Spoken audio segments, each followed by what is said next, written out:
An interesting change is coming to the Xbox user interface, allowing users to have more customizability. It looks like Marathon could be getting delayed. Not official, but there could be some big changes here coming to the game, especially after all of the controversy surrounding it. We have some more details on Battlefield 6 upcoming Battle Royale mode.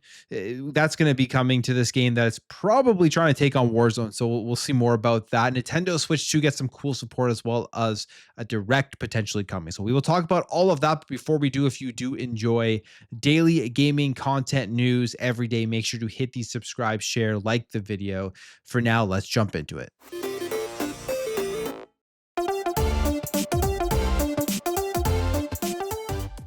So the Xbox user interface is something that continuously is getting updated. We've seen some changes to it. Nothing huge has happened, I would say, from the beginning of this generation. There's been minor tweaks here and there just to make the quality of life of it better and the user experience better. But one of the things people always talk about is that main page when you launch in, and basically more space to be able to actually see the backgrounds that you have, especially since they've added so many dynamic backgrounds. They've added the ability for when you go from tile to tile, the background does change. And there are some beautiful pictures out there that kind of get overshadowed by all of the apps and all the tiles that are blocking it. And then the other major thing here when it comes to the Xbox user interface, especially for people who do subscribe to Xbox Game Pass Ultimate, is ads on the homepage for your Xbox UI. People will just love to see the tiles that they want to see, the games that they have pinned. And I agree, that would be the optimal way for the Xbox UI to function. But of course, that's not how it works because they have to put in the advertising. They make money off of putting advertising on there. Xbox isn't going to throw that money away, at least not as of right now. But potentially in the future, if enough people talk about it, but we will see. But there is one thing that has been added here for Xbox insiders. It's kind of weird. And I feel like as of right now, insiders who do have this, if they provide enough feedback, maybe they will go back and change this to make it better. But you can now remove tiles on the dashboard. As you can see here, this is where full amount of tiles are showing up. And to be honest, this does look the best, in my opinion, comparatively to some of the pictures we are seeing here. Like you can select 4 tiles and you can select, I think, up to 5 or 6 or something along those lines. In fact, if we do go over here on Tom Warren's Blue Sky, it shows you can select 4, 5, 6, 7, or 8 tiles to show up on the main page here for your Xbox dashboard. But it just looks weird. And this could be easily solved by removing, I think, this bottom bars here, these 4 tiles at the bottom that are basically just advertisements to go to the publisher sales, claim your perks for Xbox Game Pass, check out the store, see new releases and things like that.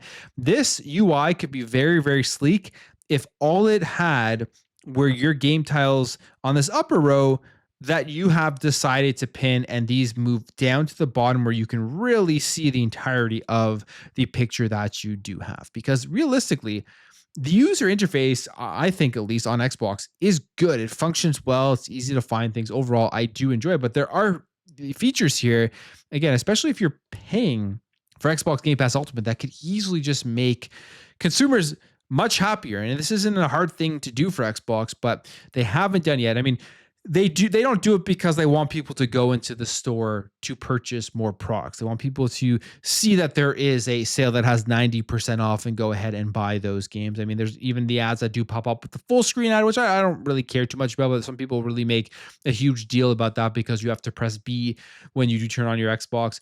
And the sales themselves are decent, and I actually go and check them out, but there has to be another way for them to be able to do this, to give that just beautiful, sleek user experience here without having all of the advertisements under there. But as of right now, with this insider thing, I mean, I don't see me having only pinned 4 tiles there unless you got rid of the ads, because it does kind of look weird. And that's kind of what I think the general reaction to this is. But we have some comments here.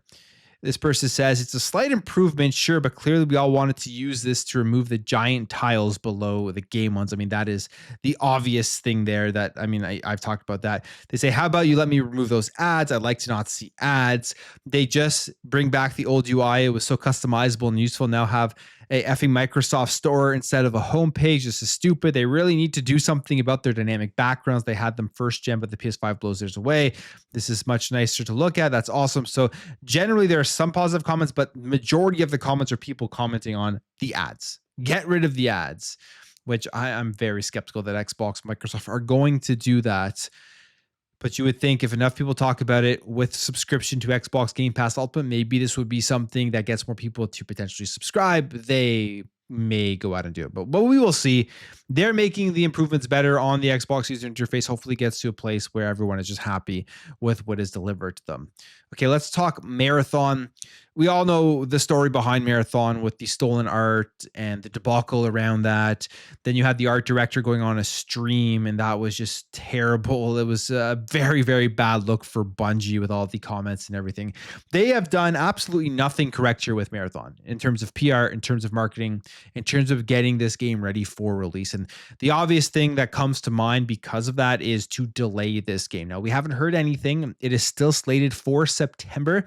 I think the biggest thing that is actually going against Marathon isn't even the decisions that they have made, although that will hurt it.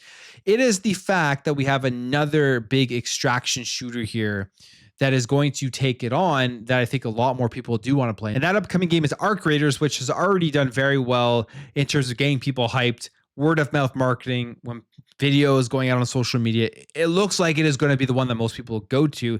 So you have to ask yourself, what is Bungie thinking right now? I think releasing it in September is a terrible move. I think they absolutely should delay it, but they probably have a lot of things in making that decision, and Sony would have to greenlight that, especially because they would probably be asking for more resources, time, and money spent on this thing to get it into a better state, and probably to change up a lot of stuff here to potentially change people's reaction and mindset surrounding Marathon. We have this here, though, that Marathon marketing is reportedly canceled as the game delay rumors circulate. So this is from Insider Gaming. They say now it has been claimed that Marathon has canceled all planned paid marketing, suggesting that a major delay or even a full-scale cancellation, which would be insane, is on the horizon. Marathon was due to be released on September 23rd, but this latest debacle has thrown the hype train clean off of the rails. This is reported here by the Sacred Symbols podcast and Colin Moriarty, explaining here that I was told by someone familiar with marketing plans in a key overseas market that there are now no plans to do paid marketing for Marathon at all. I don't know if those plans were affected by what was recently happened or if this was always the plan or whatever, but it is considered a fairly unusual move for a game of this high profile. So there you have it. I guess the key thing there is that he's not sure why they are doing this, but if you're hearing about this now, I would make a relatively, I think, strong guess that it is because of everything that has gone on. There's been calls for this game to be delayed. People want this game basically canceled because of everything that has happened. So we potentially, which is blowing my mind a little bit, because when they first showed off Marathon, before all the controversy, I thought this game would have a crowd. I didn't think this was going to come close to a Concord situation. It's Bungie. People are going to jump in and play. And we know Bungie can make some fun FPS games. The gameplay from people, what they have said, was good. Like, it was fine. It was fun, but it wasn't going to be a massive extraction shooter or a massive multiplayer experience that did crazy numbers, but I think it would have had enough of an audience to be successful. Now I'm completely changed my mind on that. Everything that we have seen, it looks like this could potentially be a Concord situation, which is mind blowing. I don't hope that for it all, because what would that mean for Bungie? Could this be the end of Bungie? And PlayStation is out there probably very, very concerned if they have to have another Concord situation, especially from the studio that they went out and made that major acquisition for, which was supposed to be the studio to push PlayStation more into the games as a service, multiplayer genres, and bring in that reoccurring revenue that they do need. I've seen people online saying that they don't need multiplayer games. They don't need to go out there and make this stuff. They do. That's just the reality of it in today's gaming industry, because they need more money coming in to support creating those big AAA single player, third person cinematic experiences that they do make, which they are great at. They need something in there that they can look at and say, well, if one of these games doesn't go good, we still have this year that's bringing that revenue, which will make the hit of a game failing a little bit less. So we will see, because Concord, all of the cancellations, something's got to hit with them. And what will that be? And then you have Fair Games as well. And who knows what's happening with Fair Games at this point. So they are in trouble right now. And Marathon could dig them into a deeper hole. All right, Battlefield 6. I'm very excited for this. I think the game looks phenomenal. There's going to be a Battle Royale mode in this game. We have more information on this. This is via a data miner who has discovered more information about the Battle Royale game, including the storyline, gameplay features, and the oversight system, which allows eliminated players to stay engaged with the action. Specifically, this is what they say from data miner Tempo Royale, reporting that the remaster of Operation Firestorm in Battlefield 6 has been revealed as the previously unknown locations in Turkmenistan. Its description suggests that it will also be integrated into the main lore surrounding the conflict between NATO and Pax Armada. And Firestorm, which I remember playing, I actually kind of enjoyed that one, was the Battle Royale game mode for Battlefield 5. Rumors suggest that BF6 uses the same ring of fire that closes in on the map. I actually really did like that ring of fire. I thought that was unique and better than other BR rings or whatever you want to call when they do close down on you. So that was pretty cool. They say Tempo Royale shared a long list of other features on Reddit, including the description for the storyline. So here's what it says. After an explosive disaster exposes a classified military R&D facility to attack by multiple unidentified PMC groups, the handler deploys an elite squad to secure the site before its secrets can fall into the wrong hands.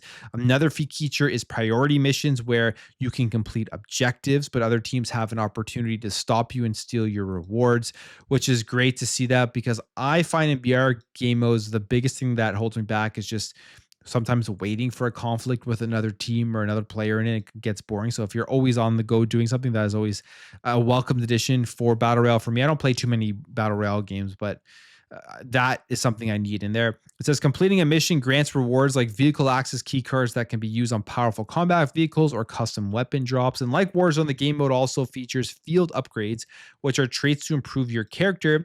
And additionally, you get one respawn shortly after the match starts, and there is a respawn tower similar to Fortnite if you want to bring a teammate back.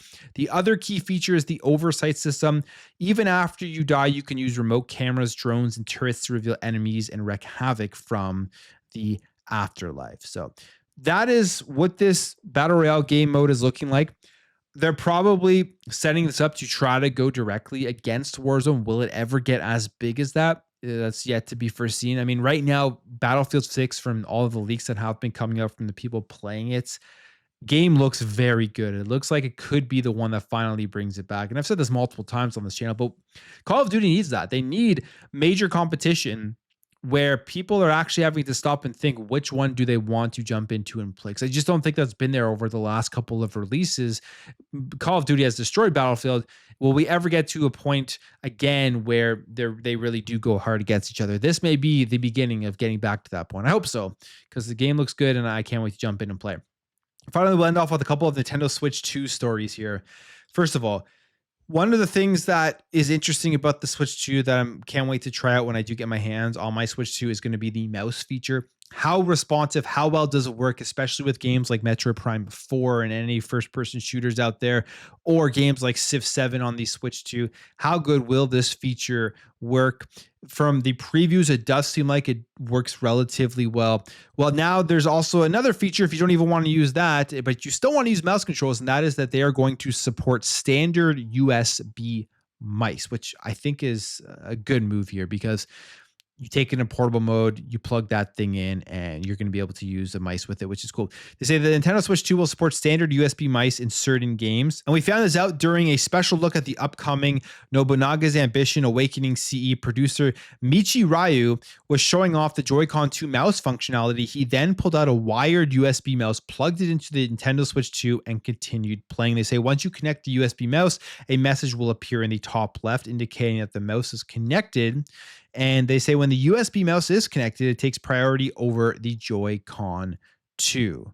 So there you have it. Looks like that is just going to work, and it should be seamless. They say the USB mouse used in demonstration was a wired one, and there was no mention whether a wireless mice will be able to be used. I feel like if Nintendo is smart, they just do that. They just allow you to use wireless mice, but at the same time, they also may think, because Nintendo is being Nintendo, that it could take away from sales of Joy Cons, people wanting to buy extra Joy Cons or whatever. If there's more mouses that could be used in games, games that could have multiple different people using the mice feature. So who knows? But it's good. At least we know that there is the wired feature that you're going to be able to use with this if you don't want to use the Joy-Con as the mouse itself. I feel like they've probably done a good job with making the Joy-Con work, and that will always be just the easier, more convenient solution because it's right there.